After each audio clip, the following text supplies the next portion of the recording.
Hello friends, hope you all are doing well at your end. This is Anurod Ankit with a new video. Today we are going to start microeconomics. Under this our first chapter is theory of consumer behavior. So this is part 1 of the video under theory of consumer behavior and the rest part we will cover in subsequent videos. I hope this will help you in enhancing your knowledge in the subject. So let's start the video. So our today's topic is theory of consumer behavior. Means we are going to study the behavior of consumer. Consumer means buyer, means who demand for certain commodity. अब commodity का क्या मतलब होता है? तो any goods available in the market in economic terms is known as commodity. In which term? In economic terms. तो basically आज के चैप्टर में हम लोग क्या पढ़ने वाले हैं, थ्योरी ऑफ कंज्यूमर बिहेवियर के अंदर हम लोग क्या पढ़ने वाले हैं? बिहेवियर किसका? कंज्यूमर का. Okay, so what are the subtopics which we will cover under theory of consumer behavior? That is concept of demand and factors impacting demand, then shift in demand curve, then price elasticity of demand, then cross elasticity of demand, and then income elasticity of demand. So आज हम लोग concept of demand and factors impacting demand cover करेंगे, then shift in demand cover करेंगे and then price elasticity of demand cover करेंगे. Next videos में हम लोग cross elasticity of demand and income elasticity of demand cover करेंगे. तो हम लोग अपना फर्स्ट टॉपिक स्टार्ट करते हैं, that is concept of demand. So demand को दो पार्ट में डिवाइड किया गया है. First is effective demand and another is absolute demand. Effective demand का क्या मतलब होता है? मीन्स डिजायर और परचेजिंग पावर दोनों अवेलेबल हो, इसको हम लोग बोलते हैं effective demand. Absolute demand, desire तो हो बट परचेजिंग पावर अवेलेबल ना हो. इसको हम लोग एग्जाम्पल के फॉर्म में समझते हैं. Suppose a person went to a shopping mall by having 1000 rupees in his pocket. Okay, and he wished to have a goggles that cost rupees 800.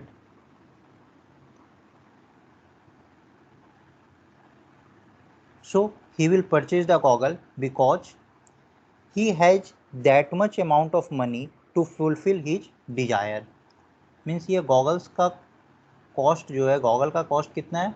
800 और पर्सन के पास कितना मनी अवेलेबल है? 1000 रुपीज़. मीन्स अपने desire को fulfil करने के लिए उसके पास परचेजिंग पावर है, that is known as effective demand. Suppose in the same case the person is having 5000 rupees and now the cost for goggles is 800.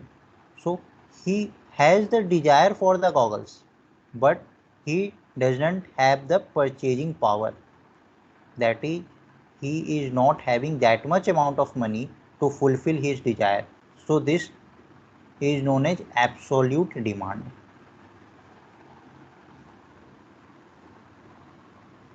Okay, तो हम लोग देखें डिमांड दो तरीके का होता है, एक इफेक्टिव डिमांड और दूसरा एब्सोल्यूट डिमांड.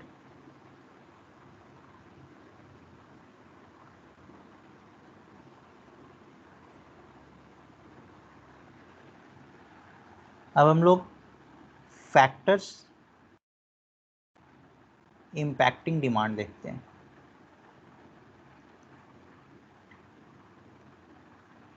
मीन्स कौन कौन से फैक्टर्स हैं जो डिमांड को इम्पैक्ट करते हैं. तो first factor is price. Price is inversely proportional to demand. That is अगर किसी प्रोडक्ट का प्राइस हम लोग इंक्रीज करते हैं तो डिमांड क्या होता है, डिक्रीज हो जाता है। एंड किसी प्रोडक्ट के प्राइस को अगर हम लोग डिक्रीज करते हैं तो डिमांड क्या होता है, इंक्रीज हो जाता है। सपोज ये पर्सन ए है जिसके पास 30 रुपीज़ है, तो ये आउट ऑफ दिस 30 रुपीज़ ये 3 kg पोटैटो परचेज करता है। दैट इज पोटैटो का कॉस्ट कितना हुआ, 10 रुपी पर kg, मीन्स पोटैटो का प्राइस। नाउ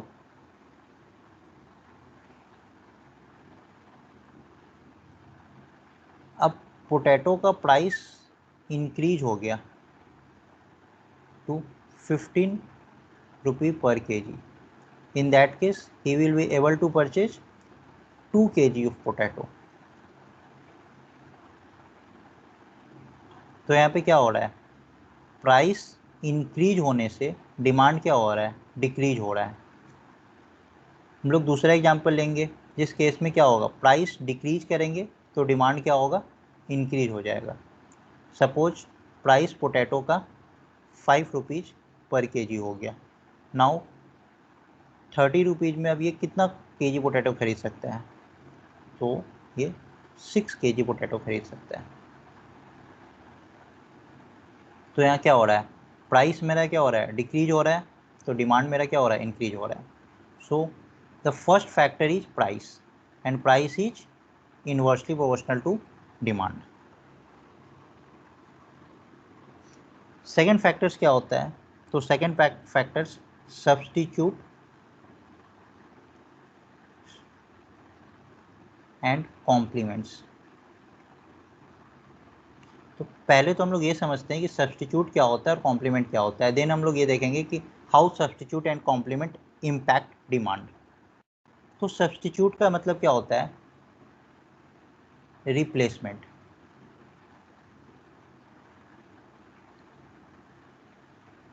एंड कॉम्प्लीमेंट का क्या मतलब होता है, एडिशन, और we can say that it's or, and complement means and. हम लोग एग्जाम्पल के फॉर्म में समझते हैं कि सब्स्टिट्यूट और कॉम्प्लीमेंट होता क्या है। सपोज ये हमारा एक ओरिजिनल प्रोडक्ट है और एक हमारा सब्स्टिट्यूटेड प्रोडक्ट है।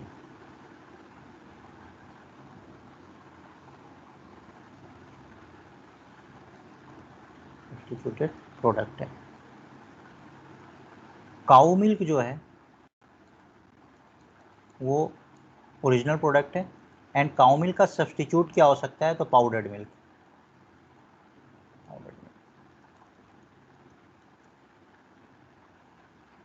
दूसरा एग्जांपल हम लोग लेते हैं T and coffee. Suppose T अगर हमारा ओरिजिनल प्रोडक्ट है तो इसका सब्स्टिट्यूट क्या होता है, कॉफ़ी। तो ये मेरा क्या हो गया, सब्स्टिट्यूटेड प्रोडक्ट है। एक और एग्जांपल लेते हैं, travelling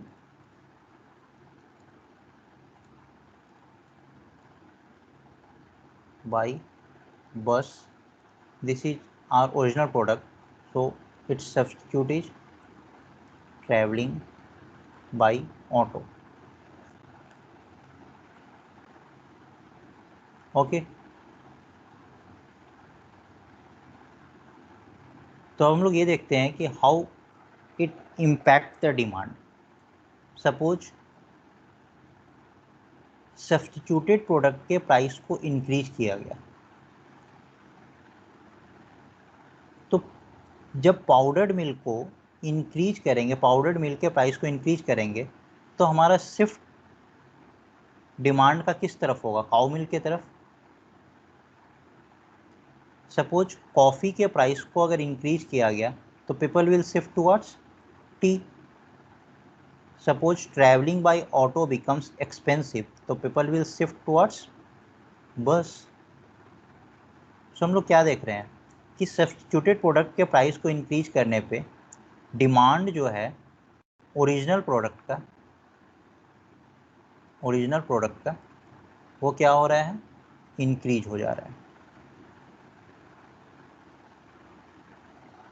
means we have the replacement available for that product. पहले अगर हम पाउडर्ड मिल्क यूज कर रहे हैं, सब्स्टिट्यूट काऊ मिल्क के सब्स्टिट्यूट में अगर हम लोग पाउडर्ड मिल्क यूज कर रहे हैं, बट अगर पाउडर्ड मिल्क के प्राइस को इंक्रीज किया जाएगा तो पीपल ओरिजिनली फिर काऊ मिल्क की तरफ शिफ्ट हो जाएंगे। तो डिमांड क्या हो रहा है, अगर सब्स्टिट्यूटेड प्रोडक्ट के डिमांड को इंक्रीज कर रहे हैं तो ओरिजिनल प्रोडक्ट का डिमांड, सब्स्टिट्यूटेड प्रोडक्ट के प्राइस को इंक्रीज कर रहे हैं तो ओरिजिनल प्रोडक्ट का डिमांड क्या हो रहा है, इंक्रीज हो जा रहा है। अब हम लोग देखते हैं कॉम्प्लीमेंट क्या होता है and how it impacts the demand. Complement, इसको भी हम लोग एग्जाम्पल के फॉर्म में देखते हैं। T and sugar. So sugar is a complement for T. Sugar क्या है, कॉम्प्लीमेंट है। Milk and cornflakes.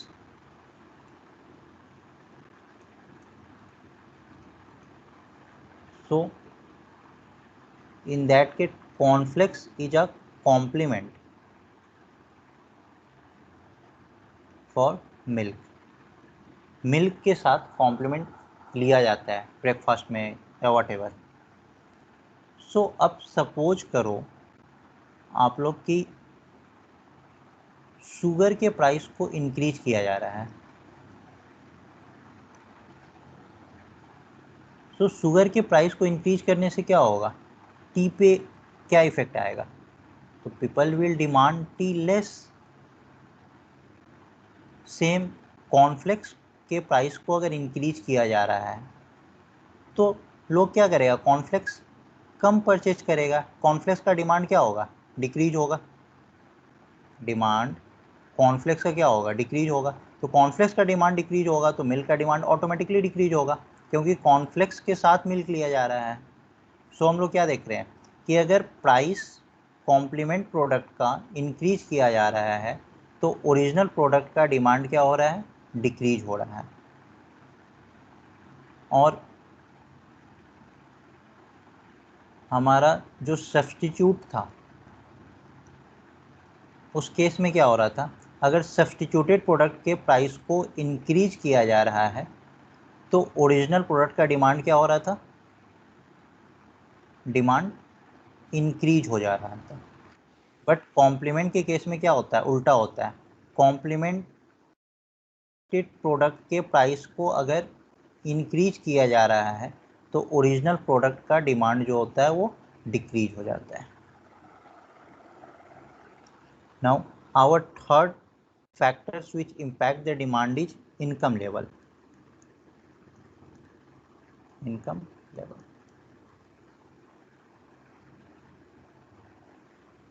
If the income of household increases, the demand also increases. Means income level is directly proportional to demand.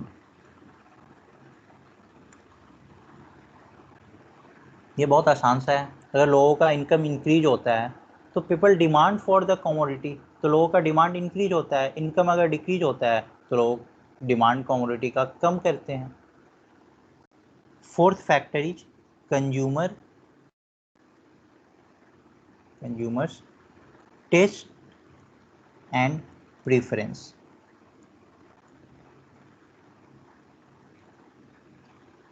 Consumer taste and preference. Suppose अगर consumer का preference high है तो उस particular commodity का demand क्या होगा, increase हो जाएगा। एंड अगर कंज्यूमर का प्रीफरेंस लो है तो उसका डिमांड क्या होगा, डिक्रीज हो जाएगा। Same is applicable with the taste. अगर किसी कमोडिटी का टेस्ट इंक्रीज हो रहा है, इन्हांस हो रहा है, consumer is demanding for that commodity, taste increase, taste के इन्हांसमेंट से क्या हो रहा है, consumer is demanding for that commodity, तो डिमांड क्या हो रहा है, इंक्रीज हो रहा है। तो consumer taste and preference is also directly proportional to demand.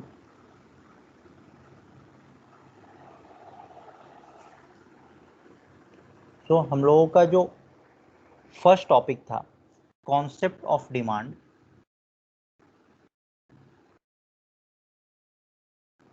And factors impacting demand.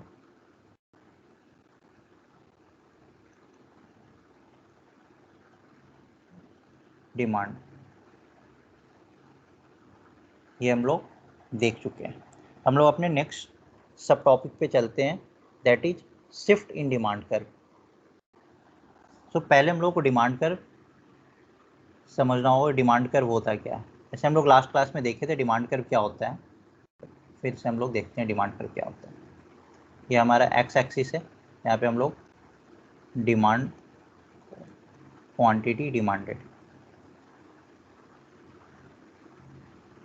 ये हमारा वाई एक्सिस है, यहाँ पे हम लोग प्राइस को लेते हैं।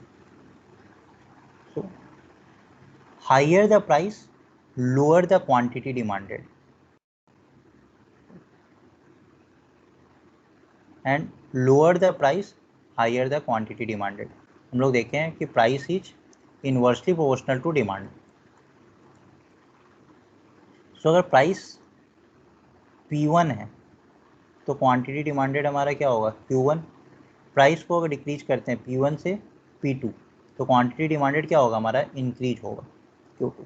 सो हम लोग क्या देख रहे हैं कि प्राइस को चेंज करने पे we are moving on the demand curve, but हमारा टॉपिक क्या है शिफ्ट इन डिमांड कर्व।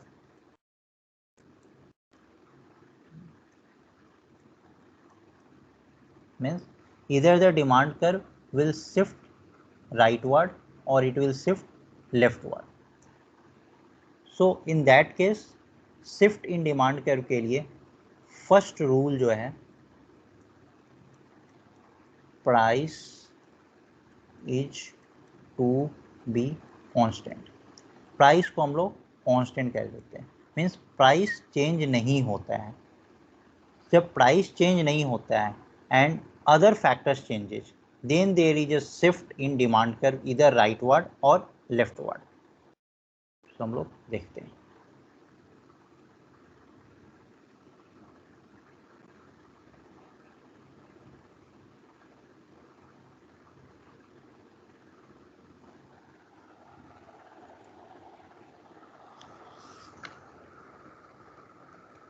ये डी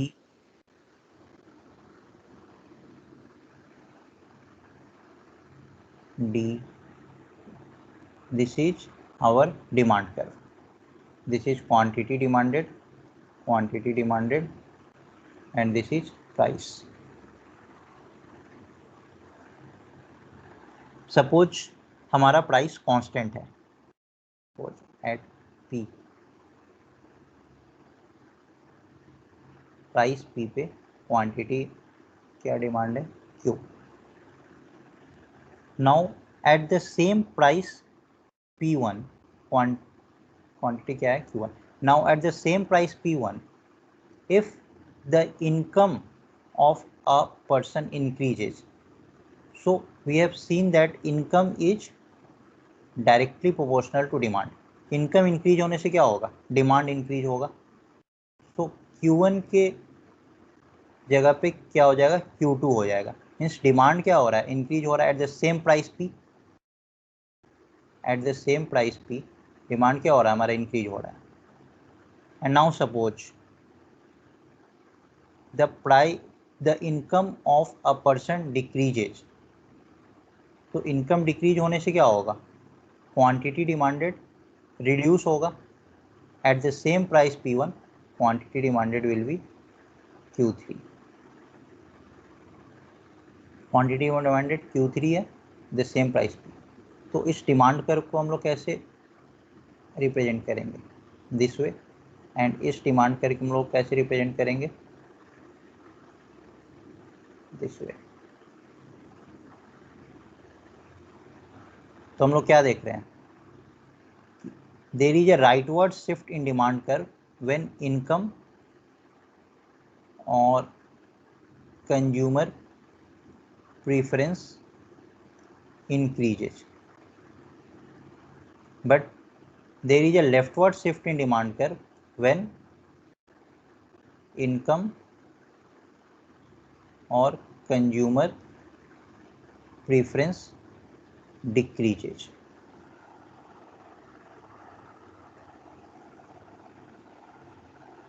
हम लोग अपना दूसरा टॉपिक जो था shift in demand curve,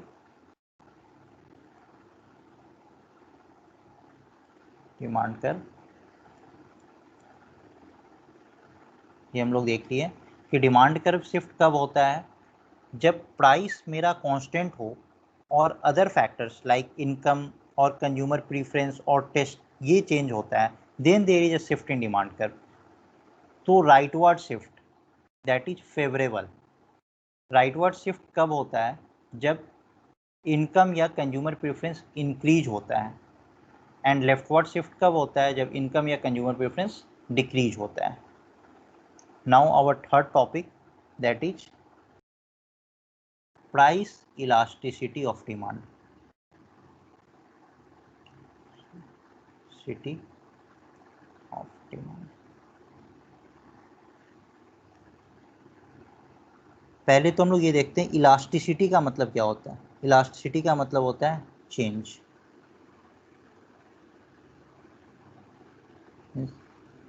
Elastic. When there is no change,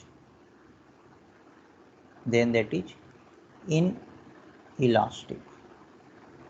So price elasticity का क्या मतलब होगा? So change with respect to price. जब change होगा price के change होने पे, we will say that the product is elastic. जब change नहीं होगा, when there will be no change with respect to price, so we will say that the product is inelastic. Price elasticity को हम लोग E11 से भी denote करते हैं. इट मीन्स E11 का क्या मतलब होता है, elasticity of goods one with respect to change in its own price. E11 elasticity को हम लोग E11 से डिस्क्राइब करते हैं. इसका मतलब क्या होता है, elasticity of goods one with respect to its own price. E11 का फॉर्मूला क्या होता है, delta Q1 upon Q1 by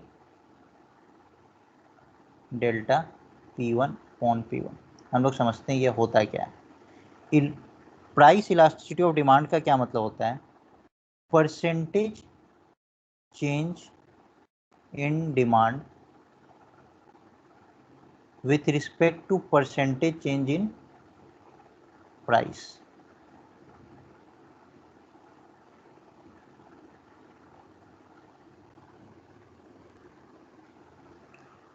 Means price elasticity measures the extent to which the demand for a good would increase or decrease as the own price falls or rise and other factors remaining constant. Factors constant.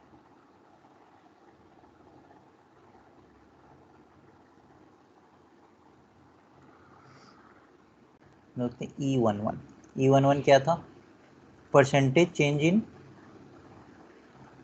Demand with respect to percentage change in price.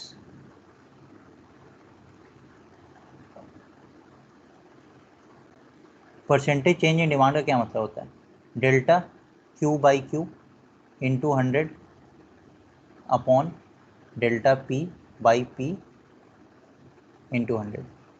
100 से 100 cancel हो गया, तो इसको हम लोग क्या लिख सकते हैं, delta Q by Q upon delta P by P. ये हमारा फॉर्मूला होता है elasticity of goods one with respect to change in its own price P. अब E11 हमेशा निगेटिव होता है. Why, because if delta Q is less than 0, so delta P will be greater than 0, क्योंकि हम लोग जानते हैं कि प्राइस और quantity demanded are inversely proportional. Price को अगर हम लोग इंक्रीज करते हैं तो क्वांटिटी डिमांडेड क्या होगा, हमारा डिक्रीज होगा। तो अगर डेल्टा क्यू हमारा पॉजिटिव है मीन्स क्वांटिटी डिमांडेड इंक्रीज हो रहा है, तो डेल्टा पी क्या होगा, निगेटिव होगा, मीन्स प्राइस हमारा क्या होगा, डिक्रीज होगा। तो साइन हमेशा क्या होता है, निगेटिव होता है, इसलिए हम लोग इसका मॉड लेते हैं, दैट इज E11। मॉड हमेशा पॉजिटिव मैग्नीट्यूड शो करता है, positive magnitude.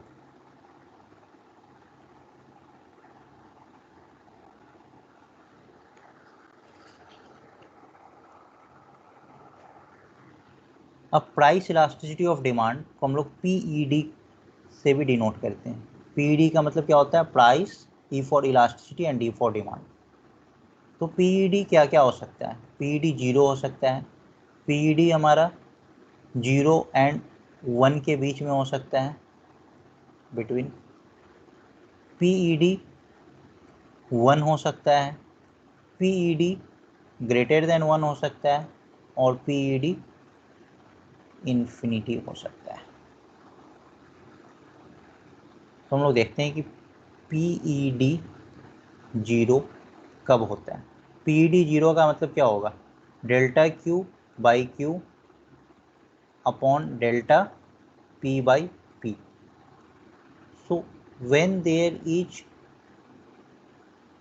No change in demand with respect to change in price, price change होने पे डिमांड में कोई चेंज नहीं होता है, तो हम लोग क्या बोलते हैं, PED 0 means it is perfectly in elastic.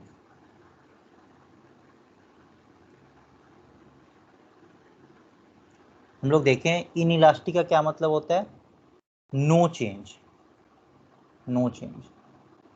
तो प्राइस को हम लोग चेंज कर रहे हैं, फिर भी क्वांटिटी डिमांडेड में कोई चेंज नहीं आ रहा है, तो हम लोग इसको क्या बोलते हैं, perfectly inelastic when PED is equal to 0। तो ये कब होता है,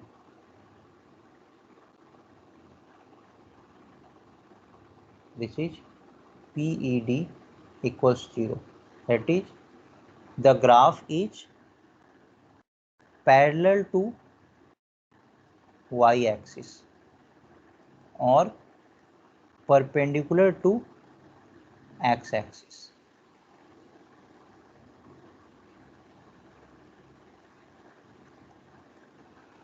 तो इस केस में क्या होता है, हमारा ग्राफ परफेक्टली इन इलास्टिक होता है। सेकेंड केस क्या होता है, when PED is between 0 and 1, PED 0 and 1, between 0 and 1 means delta Q is less than delta P, तभी तो होगा PED 0 और 1 के बीच में, means when there is less change in demand with respect to more change in price।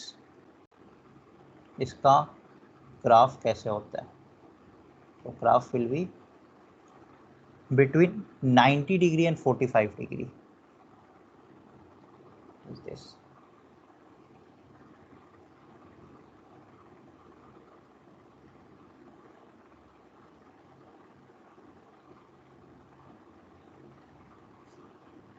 ये हमारा price P1, तो ये Q1, ये प्राइस P2, ये Q2।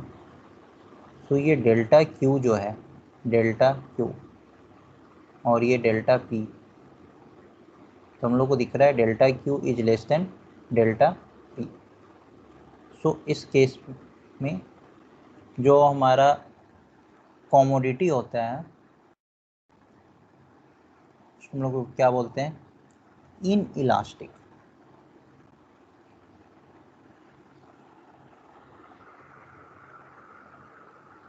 That is demand is in elastic. Demand क्या हो गया, demand is in elastic. Third case क्या होता है, PED इक्वल्स 1 मीन्स जब डिमांड कर्व 45 डिग्री का एंगल बनाता है,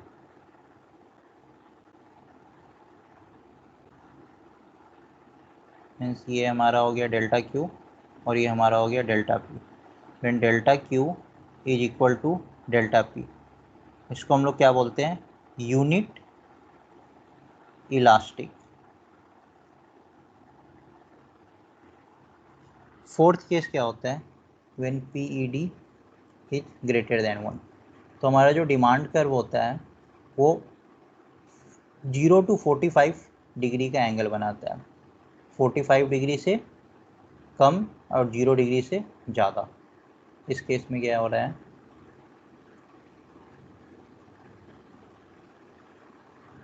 this is delta Q and this is delta P.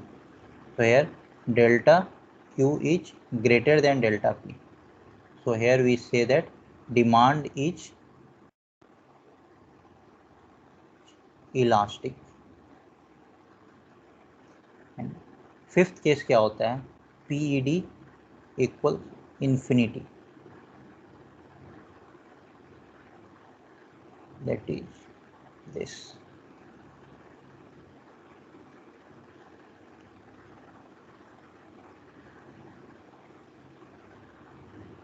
Means ये मेरा प्राइस है वाई एक्सिस पे और एक्सिस पे quantity demanded, quantity demand.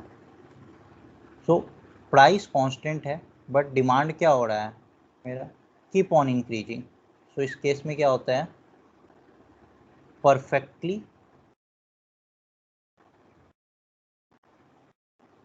Elastic. Perfectly elastic का क्या मतलब है, when there is change in demand without change in price. तो परफेक्टली इलास्टिक कर्व जो होता है वो parallel to X axis and perpendicular to Y axis.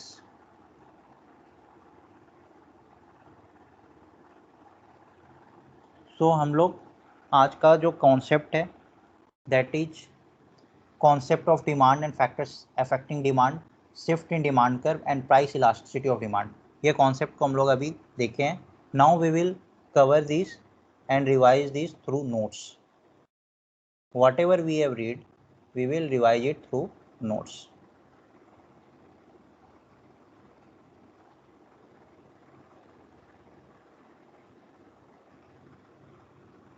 तो हम लोग क्या देखें आज, डिमांड। डिमांड दो तरीके का होता है, एक होता है इफेक्टिव डिमांड, दूसरा होता है absolute demand.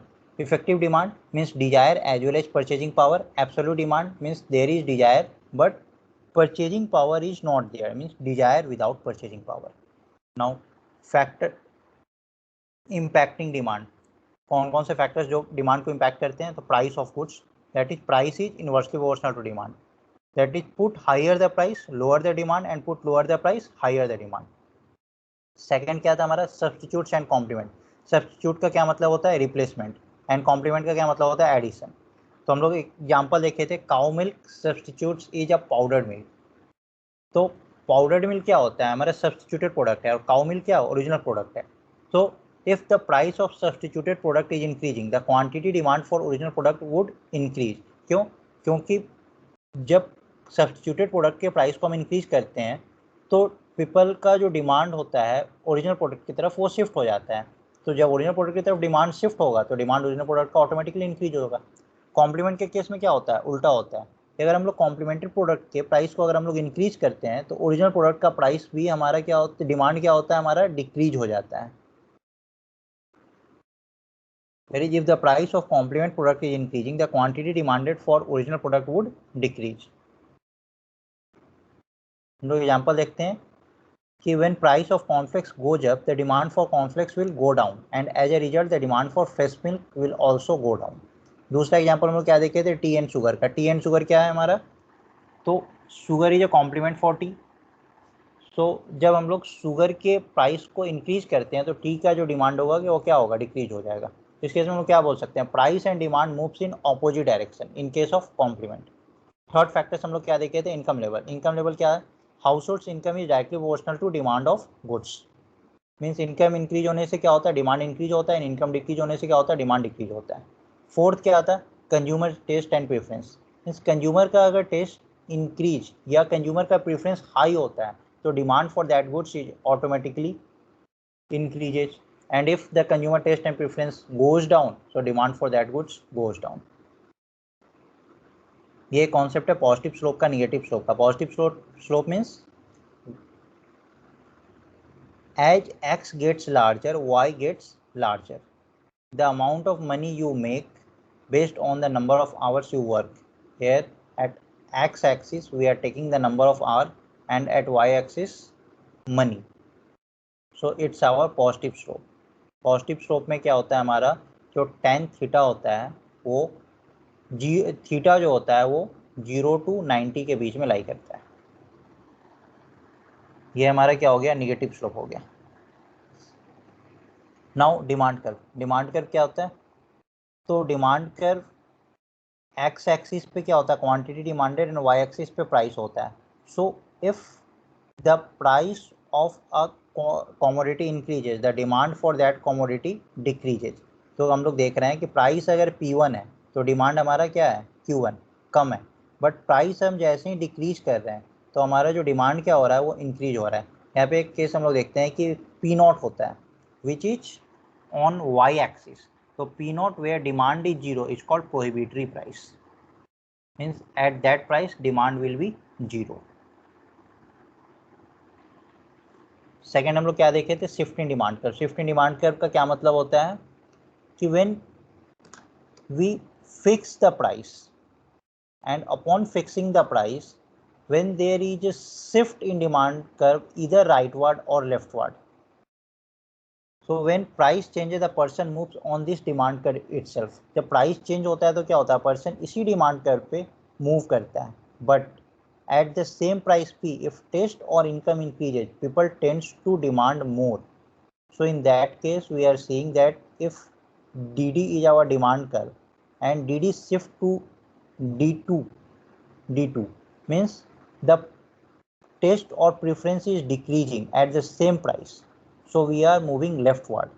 But if DD shifted to D1, D1 means the taste or income rises, means people tend to demand more, so we are shifting rightward. So इसको हम लोग ग्राफिकल माइंड मैप के through देखते हैं कि change in demand occurs due to change in factors other than price. So in that case it leads to shift in demand curve, so it will shift either to rightward or to leftward. Rightward shift का क्या मतलब होता है कि increase in demand, means demand मेरा क्या हो रहा है, इंक्रीज हो रहा है, that's why at the same price P the demand increases, so it is a rightward shift. Leftward shift का क्या मतलब होता है, that is decrease in demand, that is due to unfavourable changes in other factors at the same price. ये Giffen goods and Veblen goods do not follow law of demand, means ये opposite होता है। हम लोग Giffen goods और विवलिन goods next videos में देखेंगे। फिर हम लोग क्या देखे थे, price elasticity of demand. Price elasticity का मतलब, इलास्टिसिटी का क्या मतलब होता है, चेंज, मीन्स डिमांड में change with respect to change in price is known as price elasticity of demand. So we can say that percentage change in demand with respect to percentage change in price. So delta Q1 change in demand for X1. Q1 is original quantity demanded for X1. Delta P1 change in own price of good one and P1 is original price of good one. Demand change होता है means elastic and demand change नहीं होता है means inelastic. Normally the sign of E11 is negative. क्यों? क्योंकि हम लोग को पता है कि price and demand is inversely proportional, that is delta P whenever is greater than 0 delta Q will be less than 0 and vice versa. So हम लोग इसके लिए क्या लेते हैं, mod of E11। mod क्या होता है कि पॉजिटिव मैग्नीट्यूड को शो करता है। हम लोग एक न्यूमेरिकल देखते हैं। Suppose the price of a commodity falls down from 10 to 9 per unit and due to this quantity demanded of the commodity increased from 100 unit to 120 unit. So what is price elasticity of demand? So elasticity क्या होता है? Change in quantity upon original quantity by change in price upon original price. तो change in quantity क्या हो रहा है? 100 से 120 units हो रहा है। तो ये जो डेल्टा Q1 ये मेरा पॉजिटिव है, that is 20, and original quantity मेरा क्या है? 100 है। तो ये क्या हो गया? 20/100। Now change in price, price जो हो रहा है वो 10 से 9 हो रहा है, मीन्स प्राइस डिक्रीज हो रहा है बाय 1, एंड हमारा ओरिजिनल प्राइस क्या था? 10। So upon solving this we get E11 is equal to -2। तो हम लोग इसका क्या लेते हैं? मॉड लेते हैं। मॉड लेने पे क्या आ गया? ये 2 आ गया। E11 का वैल्यू 2 आ गया। तो हम लोग ये कह सकते हैं कि दिस इज इलास्टिक। अब इसका मतलब क्या होता है? E11 2 है, इसका क्या मतलब है? इसका यही मतलब होता है कि for every 1% change in price, जब प्राइस 1% चेंज होता है तो there would be 2% change in demand. हम लोग इसको क्रॉस चेक करते हैं। तो इस केस में क्या हो रहा है? हमारा E11 2 निकल के आ रहा है। सो प्राइस जब हमारा 1% चेंज हो रहा है, मीन्स तो हमारा जो क्वांटिटी डिमांडेड है वो क्या हो रहा है? 2% चेंज हो रहा है। बट इस केस में क्या हो रहा है? प्राइस हमारा 10 to 9 हो जा रहा है। जस्ट प्राइस, ओरिजिनल प्राइस क्या था? 10 और फाइनल प्राइस क्या था? 9। Means change in price 1 out of 10, that is 10%। तो हमारा प्राइस जो है वो 10% डिक्रीज हो गया। तो 10% डिक्रीज हुआ तो हमारा क्या हो? क्वांटिटी डिमांडेड जो 20% इंक्रीज होना चाहिए। 1% चेंज होने पे 2%, 1% चेंज होने पे 2% चेंज डिमांड में आएगा। मीन्स अगर प्राइस 1% मेरा डिक्रीज हो रहा है तो क्वांटिटी डिमांडेड 2% इंक्रीज होगा। तो यहाँ पे क्या हो रहा है? प्राइस 10% डिक्रीज हो रहा है तो क्वांटिटी डिमांडेड 20% इंक्रीज होना चाहिए। तो हम लोग देखते हैं क्वांटिटी डिमांड 20% इंक्रीज हो रहा है कि नहीं। तो क्वांटिटी डिमांडेड क्या हो रहा है? 100 से 120 यूनिट हो रहा है। मीन्स 20 यूनिट का इंक्रीमेंट हो रहा है out of 100। This is our 20%। तो ये दिस इज क्रॉस चेक। दूसरा,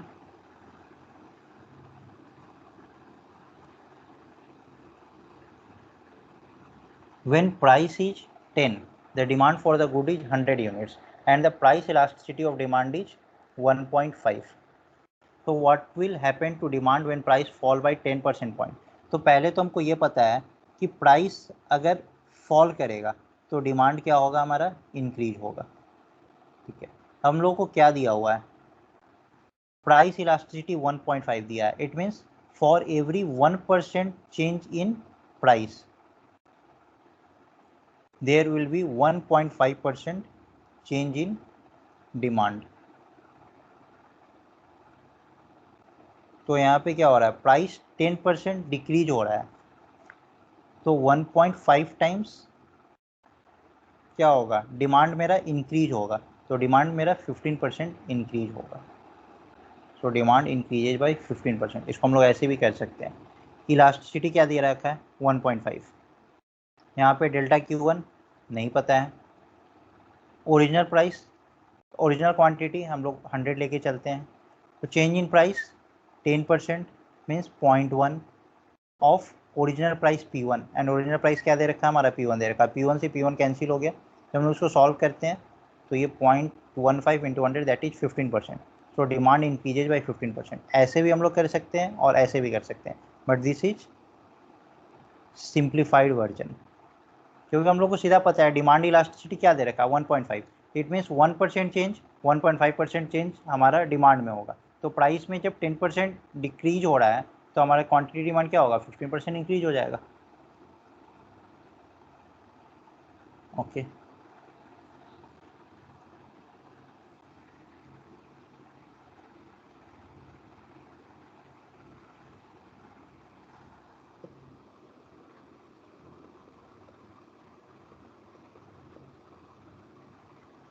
फिर हम लोग उसके बाद क्या देखें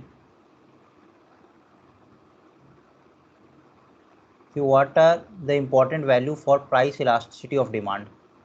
जब हमारा प्राइस इलास्टिसिटी ऑफ डिमांड 0 हो तो उस केस में क्या होता है? डिमांड जो होता है उस वो परफेक्टली इन इलास्टिक होता है। Means demand doesn't change at all when the price changes, the demand curve will be vertical. हम लोग ये देखे थे। जब हमारा पीईडी 0 एंड 1 होता है, that is demand percentage change in demand from A to B is smaller than the percentage change in price, then demand is inelastic. PED अगर 0 एंड 1 के बीच में होता है तो डिमांड क्या होता है हमारा, इन इलास्टिक होता है। जब हमारा पीईडी 1 होता है तो डिमांड क्या होता है, यूनिट इलास्टिक। जब हमारा पीईडी ग्रेटर देन 1 होता है तो इस केस में क्या होता है, डिमांड मेरा इलास्टिक होता है। हम लोग देखे थे पीईडी जब 0 है तो डिमांड क्या है हमारा, perfectly elastic, that is it is perpendicular to x axis and parallel to y axis.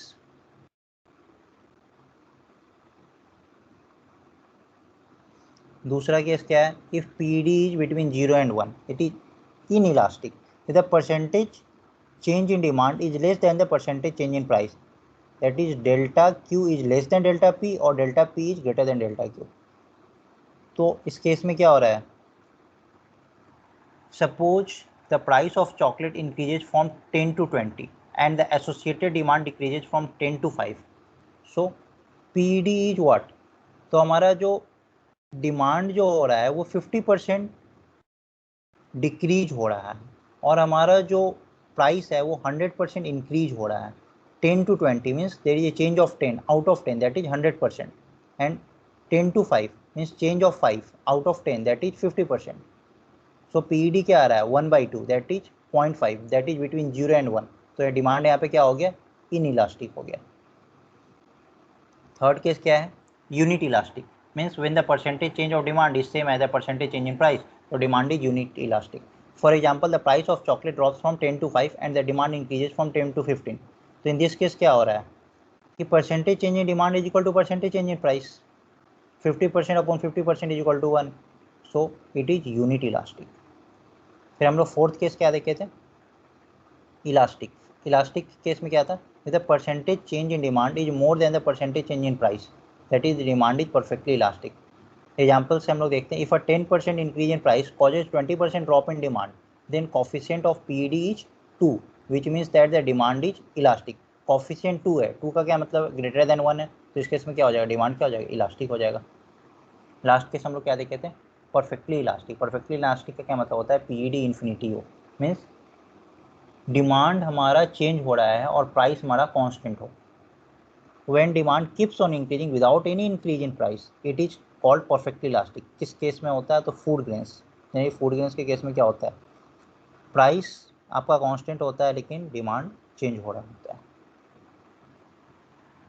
सो आज हम लोग concept of demand, shift in demand curve and price elasticity of demand, ये 3 कॉन्सेप्ट लर्न किए हैं। हम लोग नेक्स्ट क्लास में जो है cross elasticity of demand and income elasticity of demand cover करेंगे। So friends, that's all for today. Hope you enjoyed today's lecture. PDF I will upload in the description column. We'll see you all in my next video. Till then, stay happy and healthy. And friends, please do like, subscribe and share this channel. Thank you.